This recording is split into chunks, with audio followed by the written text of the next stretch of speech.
Every movie I make, and every movie I start, I don't think I can pull it off. When you go onto a set in the morning for a movie, you nervous?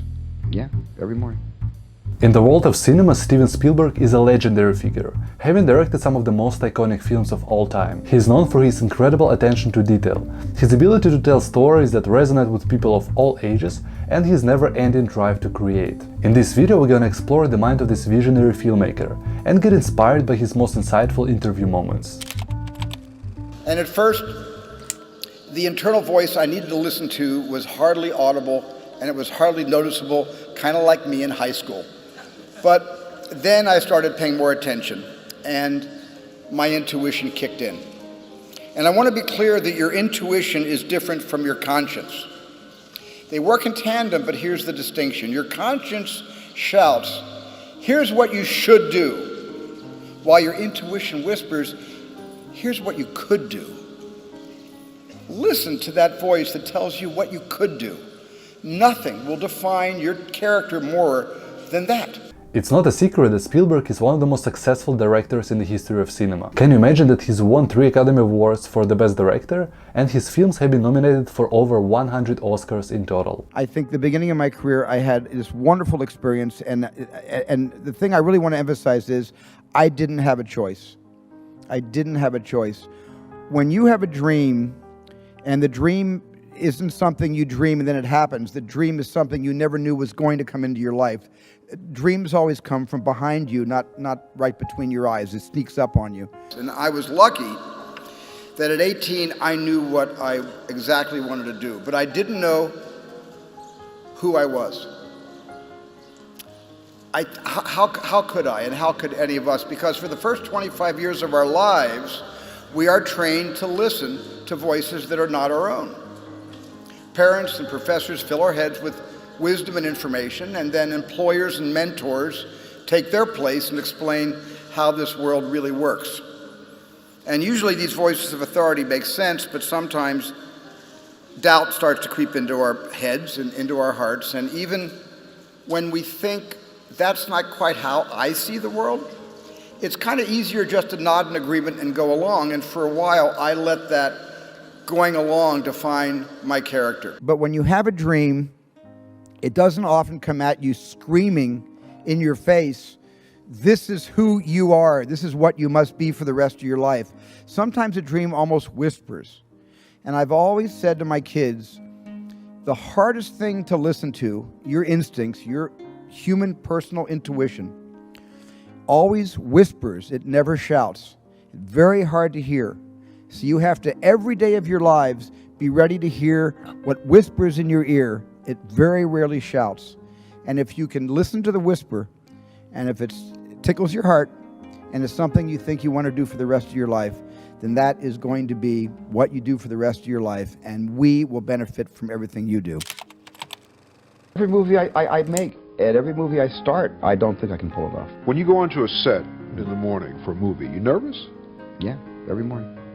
The same feeling I get going to work every morning is the feeling I got going to school every day. Being a bit of an outsider and not being normal and not quite getting good grades and not being able to compete. And my tummy is spilkus, my mom would call it. You know, I'd have before school every day. And I feel that when I make movies too. But you're better at this than you were in school. Oh, damn straight. An interesting fact is that Steven Spielberg was actually rejected from film schools multiple times, but obviously he didn't let that stop him. He kept working on his craft and eventually caught the attention of Hollywood executives. E.T. the Extraterrestrial was a huge hit when it was released in 1982 and is still considered one of the Spielberg's greatest films. But did you know that the iconic scene where Elliot and E.T. fly on a bicycle almost didn't happen? The studio wanted to cut the scene, but Spielberg fought really hard to keep it in, and now it's one of the most memorable moments in movie history. You've been making films at a time when there have been many contemporaries of yours, Coppola, George Lucas, Scorsese, Brian De Palma. Right, Martin Scorsese. Did you ever build relationships with them to discuss the future of cinema or what you were doing? Or was there envy in what the other person was doing? Yes, there's always envy. Envy is a good thing. You can't rise to any great height without not just envy, but it's because envy might be the wrong word. It's more jealousy and ambition and wanting to do better than those guys. And they all felt that way. We all felt that way about each other. But in trying to inspire each other and outdo each other, we worked together and collaborated with each other to make our films better. My movies are better for having Francis, George, and Marty and Brian in my life. And I think some of their films are too. And so we all brought our cowboy suits out, and I made this little Western movie and showed it to the Boy Scout troop on a Friday night when we had a meeting, and they went ballistic. They were screaming and clapping and laughing, both with and at the movie. I didn't care. It was a response. And the response set me on fire. It absolutely set me on fire, and I never wanted to live without some kind of affirmation, some kind of collective feedback.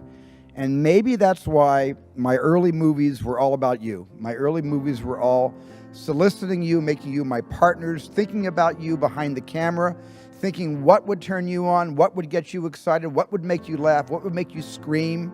How could I create suspense out of whole cloth when that darn shark never worked? And you were my partners. My audience, I collaborated with you and you collaborated with me. Steven Spielberg is known for being a perfectionist and for his innovative use of camera techniques and visual effects. Not only is Spielberg an amazing director, but he's also an incredibly prolific producer. He brought many successful TV shows and movies to life, and he even co-founded DreamWorks Studios. You know, I have 7 kids. When they were all growing up, I told them stories every night. I went from room to room to room, telling them all different stories. And I do the same thing with a camera and a crew. These years. Talk to your parents and your grandparents if you can, and ask them about their stories. And I promise you, like I have promised my kids, you will not be bored. And that's why I so often make movies based on real life events. I look to history because the past is filled with the greatest stories that have ever been told. Heroes and villains are not literary constructs, but they're at the heart of all history. When I was younger, I didn't like shooting, I liked editing, and now when I'm older, I love shooting. And I also love editing, but I love shooting. As I've gotten older, I've just gotten a little more comfortable with the fact that when you make a movie, it's a real social experience. 80 years ago. I really hope that this video has given you some inspiration for your own artistic journey. As an aspiring filmmaker myself, I try to create videos that I would love to watch and get inspired from. So hopefully you feel the same way about these videos. If you want to continue exploring this fascinating world of cinema, don't forget to like this video and subscribe. See you soon!